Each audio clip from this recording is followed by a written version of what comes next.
Hey there, glad to see you all today. Welcome, Bill. How are you? Doing fantastic. How are you, Christie? I'm doing well.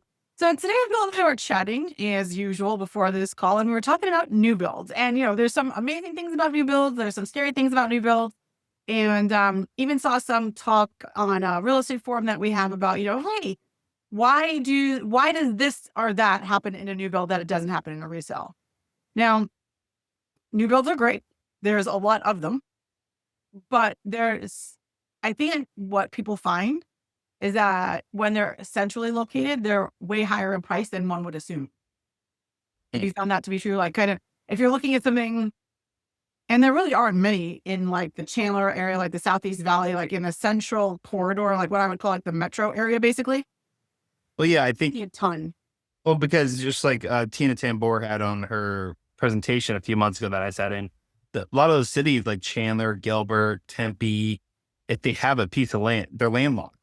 You know what I mean? So I think there's a hot commodity, when you have a new build as opposed to maybe a house that might be 15 years old or 20 years old in Yeah. these cities, right? And the new builds give you the opportunity to have a brand new build. But the only catch is when they come in, they're like that high density housing, like you don't zero lot almost.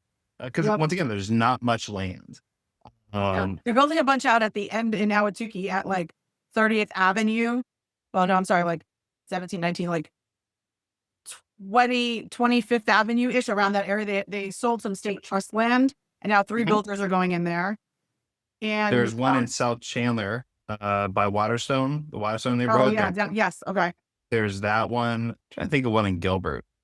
Oh Mhm. yeah, off of like by Gilbert and Gilbert Road and Ray Road, Yeah. developing over there too. It's funny. It's little pieces of land, little farms that kind of held out to the very end, Yes. right? That you used to Exactly. drive around and see the corn stalks up. Right. Um, mhm.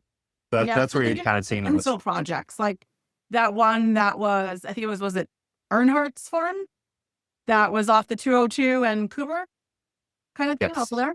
Well, is it more south? No, it's like kind of highway. So it's south.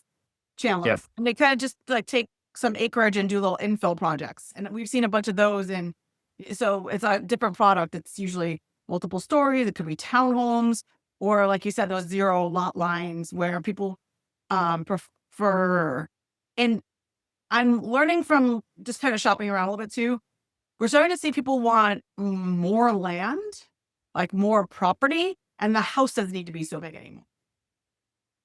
yeah. I mean, they don't need the 4 or 5,000 square foot homes anymore. They want the 2,000, but with it on a half acre. Right, They want exactly. a little more space. Unfortunately, a lot of that is more east, right? Not Mhm. unfortunately, but like that's just where the land is in general. Well, that's where the land is, right? Exactly. Mhm. Well, now some of the challenges our home builders have is if you're going to do a new home build, you have to the 100-year water supply challenge. Yeah, It's been more limited for the new home builders. So the way they have to achieve that 100-year water supply certification is not as it's not as easy as it used to be.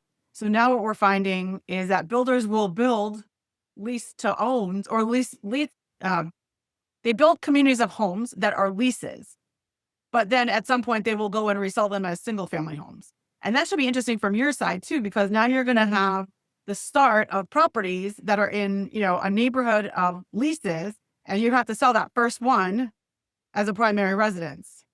yeah. You have to set it. And you have to set the standard of the purchase price at that point, and then be able to get the appraised value to that, right? Right. So then, but like we saw this happen in 2007, where condo complexes started converting to apartments started converting to Apartments. condos. Yeah. Hmm. And then it all fell apart. And there are some people who own condos in these apartment complexes, but the rest are all apartments. So Yep. it's a very mixed bag of like what. My I haven't gone through the whole lease to own scenario as a single family property, but I think that might be a little easier per se to make that transformation, right? So Um, for like the community itself, we know they're setting them up to sell them eventually. So they're going to be set up yeah, not regular communities. It's just they have to lease them for, I don't know what there's a period of time for or yeah, something. it's kind of I've heard of that little loophole, or But whether then it's you've got to be the first one to buy in there and then hope the rest of the neighborhood does this, like the rest of them get sold that way. and You they're like know, little cottages. They're yeah. not like I mean, I wouldn't say they're big houses. They're little I mean, it's cottages. never one bedroom, one bathrooms. Yeah. Because I think there's a need for that. People who don't really want a condo or an apartment or something like stacked, they want a little more privacy, but they don't need a big space. Yep. I There's can see definitely a that. need for that for sure. Yeah, And it's an affordable housing scenario too, right? Because a absolutely. lot of those are going to be lower price. And there's Hmm. more in there, right? But lower price. Yeah, And makes it more affordable. It's definitely been a solution juggled around to get more affordable housing out there too. that's true. Mm. And the communities I've been in lately, they have nice upgrades. The homes are beautiful. The model homes always look fantastic. I especially like. I'm seeing more specs now being sold, right? So the builder is building them. Not so much that you have to wait the 6, 8, 10 months up to 2 years for a Mhm. property to be built. There's a lot that's already decided for you. Yep. Like, I'm not seeing as many where you go in and, a lot of stuff happened when people were buying those and waited super long and then their rates went up significantly. So that was Yep. a challenge. So I That like this happens a idea. ton. Yeah, I like it and I'm sorry, those times at the design center can be exhausting. Those 4 o'clock. They could be long days, and Yes, there's I nothing rather, wrong with the spec home build. And okay, you could pick the couple last finishings, which is yeah, what honestly a lot of people want to pick as the right. last little bit, especially in those first time home buyer homes or maybe that second family home that you don't need a custom home from start to finish. Yes. Uh, but I do love the idea of the spec home options, right? Mhm. And it's a little And less waiting. yeah, it happened to a couple of my friends that were not stuck, but they were in contract for a new build, right? Mhm. And it was during that year where rates went from threes to five, sixes, Yes. and it costed them a lot. And these spec homes allow people to get in there quicker, Yes. which I think is a great opportunity for people out there for sure. Yeah, it's much more realistic on where things are currently. Because with new home builds, a few things to know is when you give your earnest money, it's no longer yours anymore. So the earnest money per the builder, it becomes theirs. They use it for future projects. So fortunately, builders, we don't usually see too crazy numbers like 2, 3, 4, 5, 6,000, not so bad. But at times there were 10, 20, Yep. $30,000 earnest monies, which are, if something happened, you didn't get that money back. Yep. And It was then, hard. yeah, it Yep. was very hard. The builder contracts are favorites of the builder, right? Like they tell you when to close. There's a per diem if you're not going to hit the deadline. There's a lot of little things that are really important to know, and they're okay. It's not as long as you know it, it's okay, right? Yep. And as long as you're a strong enough buyer, it's okay. It's just you have to be very aware of it. And you can do a home inspection, but your home inspector has to have certain criteria too. Like not just any home inspector walk off the street. There's certain like limits on insurance policies and timing and all this stuff. So you have to be able to make sure you juggle those things correctly. Mm. And then your walkthroughs and your blue tapes and all the stuff. So that can Put be, Bluetooth all over. was that? Said put tape all over. Just kidding. Yes. Oh no, there's blue tape everywhere. I love going to these. Yeah. Now I'm like, oh, you're really at it over here. Yeah. And I get it. And a lot of it's cosmetic stuff like, the subs drop the dollop of cement on something or like they Well, over and things something. things settle, right? Like Yes, it's not. absolutely. That's just part of owning a new home, right? So and on the flip side, some builders are offering really solid rates, right? Yeah. That can allow it, and that can allow people to get into a home that they couldn't before. And that's because they can. A lot of people ask me that question, like, "Hey, how are they offering this rate?" I'm like, it's because they control the supply. They know how many homes they're going to build and sell in a year, right? A Yes. year or 2 years. Builders are not planning for the house they're going to build tomorrow. They're planning 6, 10, 20 years out. So Right. they have control. They know what's going on in the market. So they're able to go to investors and be like, hey, we're going to give me a line of $500 million. And if I don't sell those mortgages within a year, give me a penalty. Right. So that's how they're able to get those little better rates because they control that supply. Yeah. But just like we talked about the only cash sometimes that the prices of the homes are a little higher than a resale. Right. Mhm. That's what you see Yeah, sometimes. That's why when you buy a home, you're not in it for 6 months. You're in it for 3, 4, 5 years, right? And then I think absolutely. the other thing with new builds is that they're great. You get a new home, you have to keep your eye on things and stay on the warranties and stuff like that, just like you would do a normal home, in my opinion. Yeah. Um, the only other cost that sometimes people don't realize is the front and backyard. Yeah, you gotta figure out There's what a you little want. inside stuff, window treatments that you have to do. And if you have a lot of windows, Yeah. that's pricey too.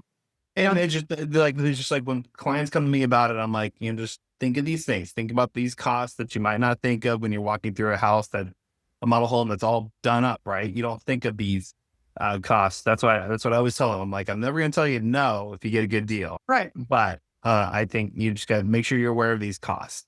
Is what I tell Yes. them. No, and that's exactly true. You have to understand what is it from the difference between a resale, right? A pool on a resale side is about 35,000 additional to a property price. About to build a new pool in your backyard, you're probably somewhere in the neighborhood of $100 to $150,000, depending on the size of the yard. If you put that in there, and that's not something you can wrap into your mortgage. Typically, you may be able to refinance it afterwards, but that could be hard adding another $150,000 to your price. And It then you just want to depends. refinance out. It just depends how much you're putting down and how much equity you have in your Yes. home. Yep. In that because just like you hinted at, you might put $100,000 pool in, but only had 35K in value, right? Or 30K or whatever that adjustment is. And that's what, it's not like if we remodel a kitchen, right? And you get pretty darn close dollar for dollar. You won't get that out of a pool is what I always tell people. So yeah, No, it's all about those the numbers. enjoyment of it. Yeah. I mean, shoot, I put a pool in during COVID and I enjoy it. I only got 25,000, I'm sure, in equity from putting it in, but you know what?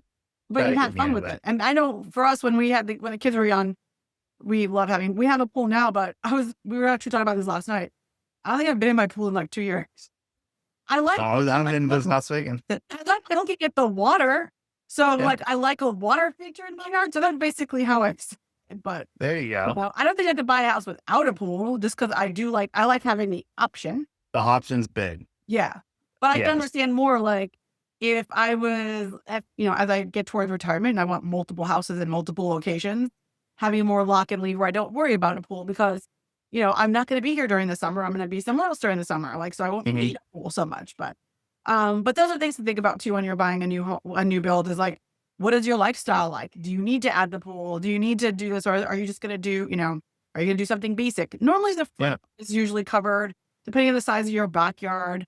The other thing with new builds, they do have the warranties. Now, here's one of the challenges we had in the past was if you didn't buy the spec home, so you didn't see the property already finished and you were buying it sight unseen, you were just purchasing the lot. Somehow when the builders were making you close, even when things were not exactly completed. And that was another challenge. I had a friend who, no shower door in, shoddy workmanship, and this becomes a problem, right? Because now you have to deal with these issues. I have someone who's had to replace their floor 3 times in a new home build in the course of 2 years. So it's just knowing stuff like that you just have to be really cautious. If you don't already know the finished product with a new home build, you may be required to close on it no matter what and deal with everything after the fact. So that's just something to think about as well. And there was even some communities I know in Maricopa where some guy had in his window 37 outstanding requests still or something like that. And he would use count it. And this is when people were in his house, you had to drive by it to get to the new home build model center. So people were seeing these in the window. Yeah. Yeah. Yeah. And of course the new home builder wasn't that happy about it. But the guy well, then fix my problems and I'll take the dang sign down. And some finishes were weird. People didn't see that in the model home, so they didn't expect it in the house, which would make sense. I understand the upgrades, but why would you add a molding around a floor between the baseboard and the floor? That's just weird. It wasn't in the model home. Why is it in my house? But, so stuff like that. It's just important. And poor grout jobs. A lot of it had to do with flooring, it seemed like, too. And unfinished stuff. So that's just a reminder, too, is you have to be cautious of that. Because, again, if you walk away, they keep your earnest money and you have to hire a lawyer. But, there's pros and cons. You just have to be cautious. So it's always smart, again, to work with good people. And I'm a realtor representing you. I can help you get through this. Although, there's not a lot I can do about shoddy workmanship, but, I can we can find ways to kind of see what their past history has been. And that's kind of important. Yep. And So, then you have someone fighting for you. yes, So okay. moral of the story is call Christie. And you too sometimes. And sometimes afterwards. I mean, even if it's a new build and someone's having a tough time getting through underwriting or processing with a new build, I've had plenty of clients call me and ask me questions. And I'm like, here, I know I can't match it, but have them try this. A lot of the But time, sometimes I've had people not qualify for a new build because some of them, yeah. I feel like they're financing a tad bit different. They ask different questions. Or Well, they you have to keep in mind that the new builds have their own investors. And they're not always necessarily writing to the guidelines. They might have overlays from those investors. Whereas with us, we don't have any overlays. We're just whatever Fannie and Freddie and Jenny want, and or whatever our automated underwriting system asks for through Mhm. Fannie and Freddie. That's what we lend to. Some builders have those overlays, and that's where you run into. But that's where I'm here to help out. I'll help out. Even if I might lose a deal, I still want to help them get that good deal, right? And But if it there's also may be that you could also still get them the deal because the financing they get, granted, it may be a little pricier with you because of the rate difference, but they can still get the house that they really, really wanted. they get the house. And that's the You know? biggest thing is that in the end, they want them to get the house. Yeah. And that's what we'll do. Whatever their hearts desire. There we go. We love taking care of our. Yeah. All right. Well, thank you for being here again with me this week. We're going to be brief. I said this last week, although unfortunately I forgot to talk to people. It was a busy week. My mom just moved here. So trying to coordinate all that, Yep. so It happens. spend some free time trying to get her settled and do some, I like furniture shopping. That was kind of fun. So we did that. But awesome. Well, thanks. We'll appreciate your time. And for anybody else, if you have questions about new builds, feel free to reach out to Bill or I. I'll put our contact information in the comments. But we're always here to help with any real estate questions you have. Also, we know tons of people all over the country. So if you are thinking about moving or going anywhere, like I say, even if you live in Chicago and want to move down the block from your house in Chicago, we know people. So have a conversation with us so we can make sure we pair you up with the right people. Well, you all have a great day. Talk to you soon and see you next week. Yeah. Bye.